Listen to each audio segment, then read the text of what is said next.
2024 সালে জুলাই গণঅভ্যুত্থান চলাকালে নিরীহ নিরস্ত্র আন্দোলনরত ছাত্র জনতার উপরে তৎকালীন আইনশৃঙ্খলা বাহিনী এবং ক্ষমতাসীন রাজনৈতিক দলের পক্ষ থেকে ক্যাডার বাহিনী থেকে যে নির্মম মানবতাবিরোধী অপরাধ পরিচালিত হয়েছিল তার তদন্ত সংস্থা থেকে বেশ কয়েকটি মামলার তদন্ত সম্পন্ন করেছে।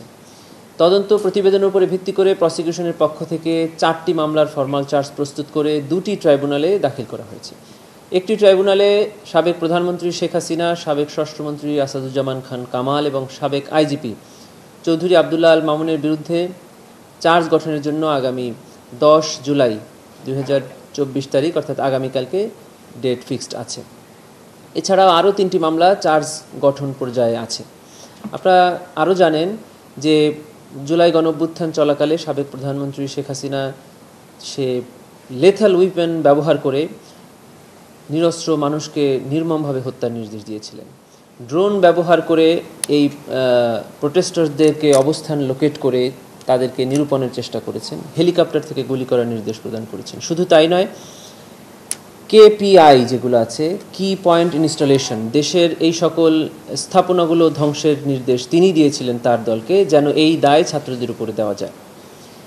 টেলিফোন কনভারসেশনের এই অডিও রেকর্ড তদন্ত সংস্থার হাতে এসেছে।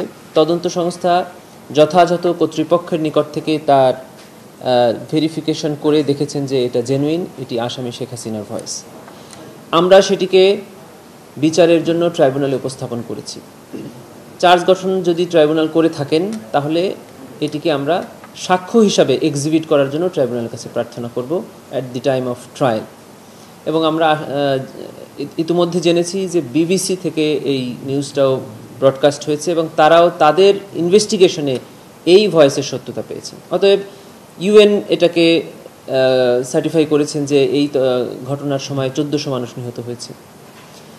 ইউএন সহ ইন্টারন্যাশনাল অনেক অর্গানাইজেশন এই ঘটনার স্বীকার করেছেন। বিবিসি, আল জাজিরা সহ ইন্টারন্যাশনাল অনেক মিডিয়া থেকেও আমাদের তদন্ত প্রতিবেদনের সাথে মিল রেখে তারাও বক্তব্য দিয়েছেন। আমাদের এই আইনের 19-এর 3 ধারা একটি বিধান আছে।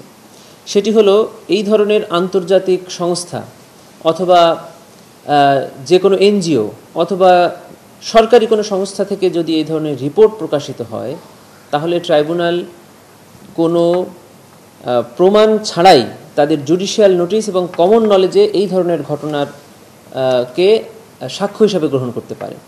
এটা আমাদের আইনে আছে। এর আগেও করেছেন, যেমন মুক্তিযুদ্ধ হয়েছে দেশে, কত মানুষ নিহত হয়েছে, কত মানুষ আহত হয়েছে, এগুলো প্রমাণ করার কোনো দরকার নেই। আমরা এই ট্রাইব্যুনালে কিন্তু ফরমাল চার্জে এই আবেদন করেছি যে 24 সালে জুলাই গণঅভ্যুত্থান সংঘটিত হয়েছে, এটা প্রমাণ করার দরকার নেই, এটা জুডিশিয়াল নোটিস, এটা কমন নলেজ, এটা সবাই জানে। এবং যেসব ঘটনা ন্যাশনালি এবং ইন্টারন্যাশনালি আনডিসপিউটেড সেগুলা আমাদের প্রমাণ করার দরকার হয় না। তারপরেও তার সকল প্রমাণ আমরা ট্রাইব্যুনালে দাখিল করেছি। যদি চার্জ ফ্রেম হয় আমরা সেটা সাক্ষ্যের মাধ্যমে ট্রাইব্যুনালে উপস্থাপন করব।